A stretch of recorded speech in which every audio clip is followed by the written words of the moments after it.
How to enable or disable background rendering in DaVinci Resolve. First of all, open your project and navigate to the top menu bar, then click on Playback. From the drop-down, find the Render Cache option. Here you will notice three choices: Known, Smart, and User. To activate background rendering, select either Smart or User. With Smart, DaVinci Resolve automatically identifies which parts of your timeline needs rendering, making it easier by handling the process without your intervention.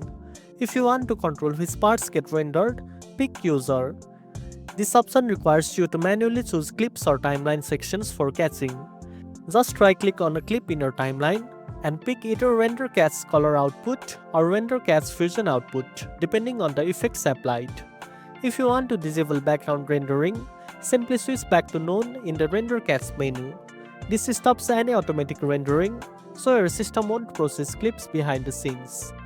For extra tweaks, click the gear icon in the lower right to open Project Settings.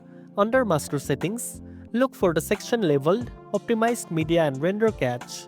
Here you can set cache formats and location to better fit your hardware and workflow. And that's it. Now you know how to enable or disable background rendering in DaVinci Resolve.